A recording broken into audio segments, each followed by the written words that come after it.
Coming into work meant being dishonest with myself. Not with the clients, dishonest with myself because I just did not want to do this. I was forcing myself to do it. I mean, I didn't even want to talk about cars, look at cars, work on cars, see cars, smell cars, nothing to do with cars.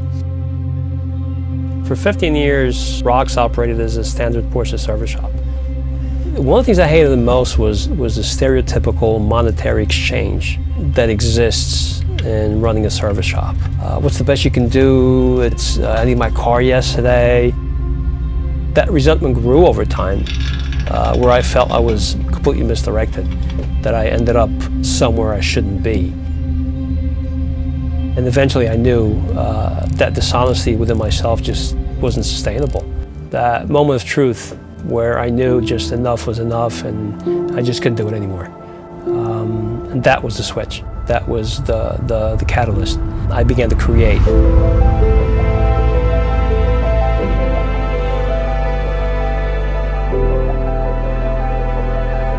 Once I started being honest with myself and began creating, I felt at home, I felt right.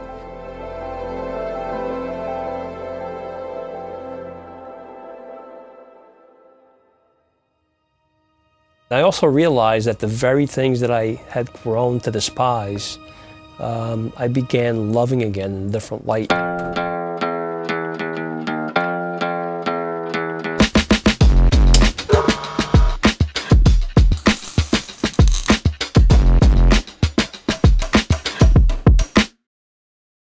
When you take a painting, which is a two-dimensional surface, and you're just dealing with paint, you know, you make a wrong stroke, that's okay, you go over it and wipe it off and start all over again. Big difference and challenge with the 911, that it's a three-dimensional object. It's got surface and complex curves, and creating a complex curve that might look from one angle and might mean it looks horrible from another angle.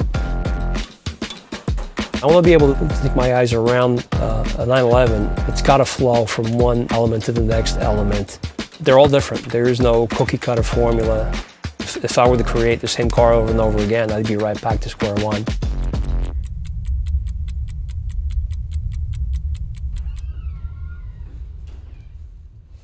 So the process that I created with these Porsche art cars allowed me to take that process and apply that to the watchmaking.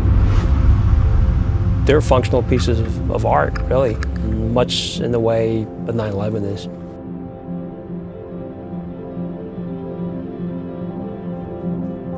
So there are inherent challenges anytime you're trying to take a three-dimensional functional object. You have the mechanical aspect of it, so it requires a certain amount of technical expertise beyond just the visual aspect in the finished product, right? It needs to work. You have to create a timepiece or a car where people will go, that's pretty cool, did you get that from grandfather? Or was that raced? I want my art not to have to be explained. I want it to tell a story that unfolds by itself. The funny thing is now that I have this ability to create, this freedom to create, monotony is sneaky. It's the funny thing. It's right around the corner. You need an escape. So like once a year, I'll throw an easel and the canvas in the car and drive to a different setting, force myself to go paint something different, to evolve as an artist.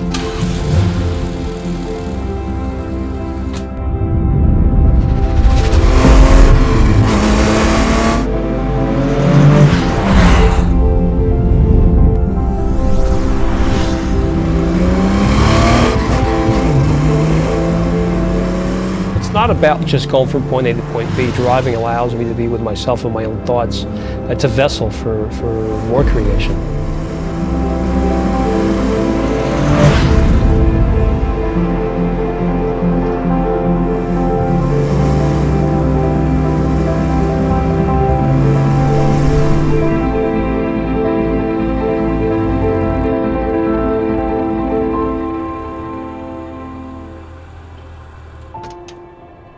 It doesn't matter what you do. You can love something you do for years on end. And if something doesn't evolve from that, you will end up eventually in monotony.